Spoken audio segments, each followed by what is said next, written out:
There's one. There's one on the drop shot. He's got me in the grass, but he feels bigger.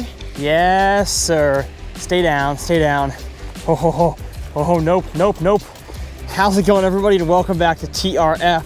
I apologize that the lighting is kind of jank right now. We have a fun little episode in store for you guys today.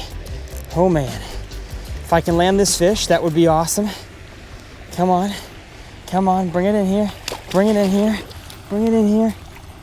No, yes, look at this fish right here. Beautiful specimen of a fall bass. In today's episode, we're gonna talk about my top 2 favorite lures and techniques when it comes to fishing ponds when the weather starts to get a little bit colder outside. You know, all across the country, as we transition from the fall to the winter, that water starts to cool down and those fish start to get a little more lethargic. So what baits should you use to target your pond bass from the shore?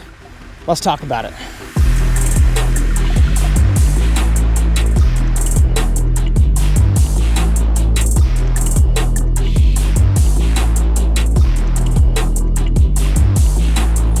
Well, how's it going, everybody, and welcome back to Tyler's Real Fishing. I'm so glad that you guys are here to join along with me in this learning journey. You know, I love making videos to help you guys become better bass anglers. So if you are new here and you are not subscribed to the channel, hit that subscribe button. I would love to have you guys around for the journey with us. But we're gonna hop into my top 2 tips, my top 2 kind of techniques and things to try when you start to struggle catching fish in ponds in the fall to winter transition. You know, here in Texas, we're still a little bit behind that transition. I'd say we're still kind of middle of fall, not quite fall to winter, but for the rest of you guys around the country, your water temps are starting to drop right along with your air temps. You know, as soon as a cold front blows through, ponds are oftentimes more likely to cool down a lot faster than lakes are because they are a smaller body of water and are generally shallow. And so that cool wind that blows in really cools down a pond a lot quicker than it does a lake. And so your fish are gonna bite a lot differently after a cold front here in the fall than they did right before the cold front. And so the conditions we have today, it's about 65 degrees outside. I got sweatpants and a sweatshirt on.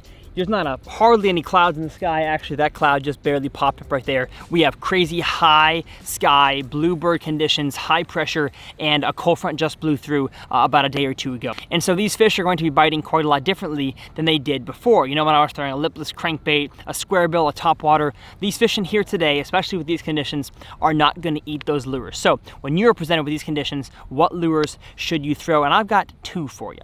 The first of which being a shallow diving hard jerkbait. I love jerkbaits for basically all year round. Besides the summertime, I don't really throw jerkbaits a whole lot, but they are just excellent fish catchers, especially when it comes to times when those fish are a little bit more finicky. They don't quite want to chase something, but you still want to cover water. You know, it's the fall time, the fish technically still should be chasing bait fish around, but of course the water temperature dropped, their metabolism dropped, and so they're not going to be as willing to chase down a square bill, a lipless crankbait, a spinnerbait, and that's where I find a suspending hard jerkbait comes into play. Now when you are dealing with ponds, it's usually a shallower fishing situation. So my favorite jerkbait is the KVD deep diving jerkbait. It's got 3 hooks, got a longer bill, and it dives to around 8 to 12 feet of water depending on your casting distance and your line size. But of course, that's gonna gather way too much grass, way too much mud. It's gonna get snagged on the bottom when you're pond fishing, and so I throw the smaller KVD jerkbait. This is the jerkbait that has a smaller bill that dives to around 2 to 4 feet depending on your casting distance and your line size. You know, a jerkbait excels when those fish want to continue feeding up on bait fish and bluegill, but they just don't really have the energy or the desire. I guess I don't know what goes on in their minds, but I know that when it gets cold and that water temperature drops, those fish do not want to eat the same reaction baits as they did before. So the jerkbait is the way to go. Now I'm going to talk about how to work it here in a second around shallow waters, so stick around for that. But when it comes to fish that you know aren't chasing anything, you see no bait fish activity, but you know the fish are still in there, my favorite thing to do is to kind of skip ahead to basically one of the only lures that I throw in the wintertime time in ponds, and that is the drop shot on a light, small spinning rod. So right here I have a Lose Pro TI. It's the 6'9" medium light drop shot rod. I love this rod. And of course, I will have all the gear linked below, my jerkbait combo. I will have the combo that I'm using, as well as one that I can build for you guys that's more of a budget version, both of the spinning rod and the bait caster, linked down below in the video description. I've got this drop shot today on some 15-pound Seaguar Smackdown braid with 8-pound Seaguar Tatsu fluorocarbon leader, a little 1/0 hook, and a relatively small drop shot weight. I believe this is like a 16th ounce drop shot weight, and the reason for that is because we're fishing in shallow water. I'm also keeping my leader relatively short. I've got about a 1 to 1.5 foot leader, and that's because these fish still want to feed with their eyes looking down. They want to pinpoint something in that grass, and so I guess you could get away with a higher leader, but I just want that leader to be at least a foot to keep that bait off of the bottom. And the bait that I'm going to use, my favorite bait when it comes to drop shotting ponds and lakes, is going to be a finesse worm. This here is the Super Finesse Worm by Strike King. It is made of that Elastec material that's really, really durable. It definitely withstands to quite a few fish catches. But as you can see, I've got a 1/0 hook here and a big old finesse worm. That's just too long of a worm. And so what I'm gonna do is, usually with scissors, but today with nail clippers, I'm going to take off about, I don't know, 2 to 3 inches of this worm right here. Gonna cut it with my fingernail clippers, and just like that, you have a 3.5 to 4 inch finesse worm that is made of that Elastec floating material, and I'm just a big fan of this. You can buy, of course, smaller worms that are meant for a drop shot made out of this material, but I've just found I can either throw a shaky head, a Carolina rig, a drop shot. I can throw a ton of things with this worm just with a few modifications. So I'm gonna Texas rig it just like this, and I'm not gonna show you guys how to work a drop shot because I made an entire video on that this summer, but just like that, we have a rigged up little Texas rigged drop shot 4-inch stretchy finesse worm. So those two are the lures that I choose when it comes to cooling water in ponds. Let's hop up here on the bank real quick. I can show you guys how I effectively work and catch fish on the jerkbait, and then we'll have some fun fish catches. So before we hop into some fish catches real quick, I want to show you guys how I'm retrieving this jerkbait, because I have not specifically made a jerkbait video yet. So with jerkbaits, you want to throw it out there. You want to reel down, I don't know, 3, 4, 5 cranks, and that gets your lure down to maximum depth. Then it starts to suspend there. And then usually you want to start twitching your rod tip down, and after every twitch, you return your rod tip back to the same position every time. That way the lure is jerked and then it sits there. Jerked and then it sits there. You're not jerking it and then the lure kind of like slides off because you're pulling the slack in your line.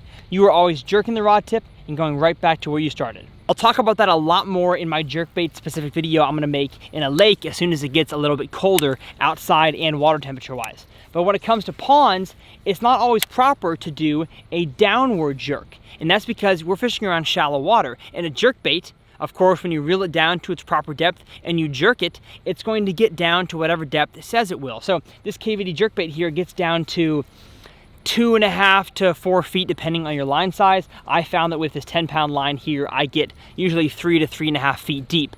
And that's just too deep sometimes for how deep this pond is and how deep these fish are. And so I'm gonna cast it out there, and you'll see here in a situation in a second, I am able to control how deep my jerkbait dives while still allowing the jerkbait to have the same action it's supposed to. So let's say you're fishing in around 2 foot of water and it dives 3 foot. Instead of jerking down, I'm gonna kind of jerk, I'll go this way to show you guys, kind of sideways. And that allows that lure to still jerk back and forth, but because you are pulling kind of sideways to up with it, it's not getting down to its full depth. And then let's say that you're fishing really shallow, 1.5 to 6 inches of water, fish will still bite a jerkbait in that depth range. You'll wanna twitch your rod tip up, reel in your slack, up, just like that, almost like you're working a soft plastic fluke up in the water column. And I can see my jerkbait right now. It's only diving about a foot beneath the water column. And so even though you are pulling up with your rod tip, it still has that bill that's diving into the water. It just has tension going the opposite direction, so it's keeping it higher in the water column. So again, higher, medium, lower. And so you're going to have to test out on your casts, you know, based on how much mud you bring back on the bait, or if you snag some grass or some wood or sticks, if you are retrieving your jerkbait too deep. So you want to make sure that you are watching out for that. But with that said, let's hop into some fish catches. Oh, dang it. That was one. That was a gosh dang fish. Crap. That was totally my fault. I got way too excited.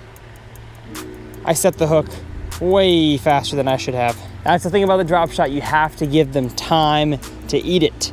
And I felt the nibble and I said, whammy. And don't do that. That's bad. Bad example. That's a fish. That's a fish. That's a fish on the jerkbait. That's a nice one too. That's not a bad one. He nabbed it as it was coming up that grass line. Nope, nope, nope, nope. Out of the grass and come in here. Yes, sir. Let's go. Let's go. That's why I always start my spots with the reaction bait. The old shallow diving KVD jerkbait. Got him. Again, with a jerkbait, that's the #1 lure in my experience that gets hooks in people's hands. So I am extra cautious without pliers and a jerkbait fish. Another successful jerkbait fish right there. Really skinny fish. They must not have a whole lot of forage in here right now, but super fun jerkbait fish. Let's get him back in the water. See you, bud. Yeah. Subscribe. If you're not gosh dang subscribed, you're a loser. I'm just kidding. You're not a loser. I would really like to have you subscribed. That would be really cool and nice of you if you do that. And you may have been able to see from that cast, but if not, I'm gonna show you guys again. I cast out there to kind of the tip of this point over here. There's a point I'm standing on and a point over there. I casted the tip of that one in relatively deep water.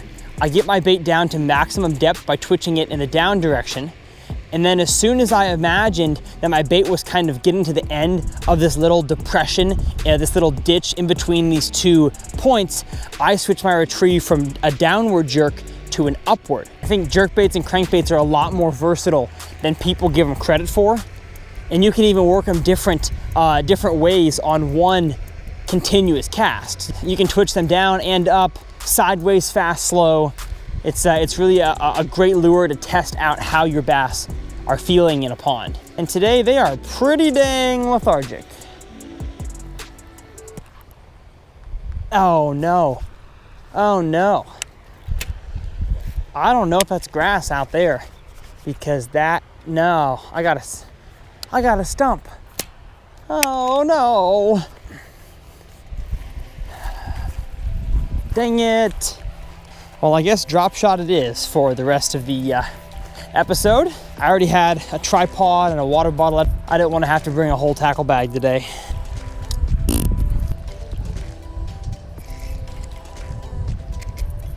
Are you kidding me? How? What is down there? Did I get it back? Nope. Well, we have 0 lures left, so we're gonna go back to the truck, rig ourselves up some new lures, and we'll see y'all in a second. Okay, we are back. Been like half an hour, because it took like 8 minutes to walk around there, and then another 8 to rig. We're back. Oh.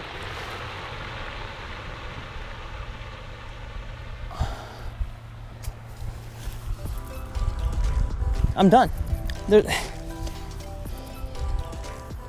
My line was legit caught around my tip, and I lost my jerkbait. It's out there floating in the middle. We are not gonna lose this drop shot. If we do, I stink. Is it wrapped around the tip? No, we're good. Okay, we got a cast off. Oh, that felt good. Ah, that felt like a fish. They are mouthing it and not eating it. That was totally a fish. Got him, got him. That's a nice one. I knew it was a fish, I'm telling you guys. I could feel the tug. I could feel him nibbling on there. He just had to let it sit there and give him time.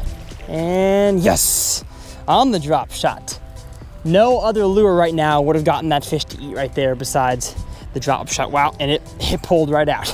You can tell that fish did not really want to eat it. I had to force feed this fish, and the only way to force feed fish really is with a drop shot. That's awesome.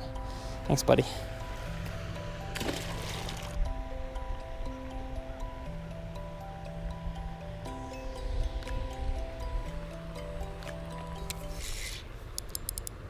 No.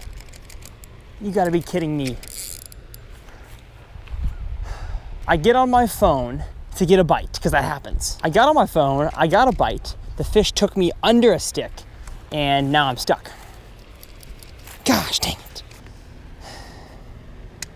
Gosh dang it. We are done. That is all that she wrote.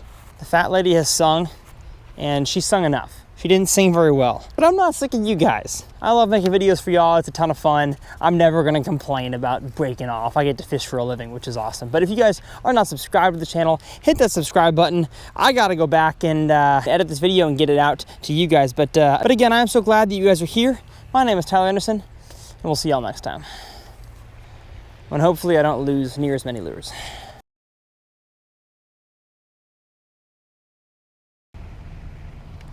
Oh, I've got one. Hey, look at that.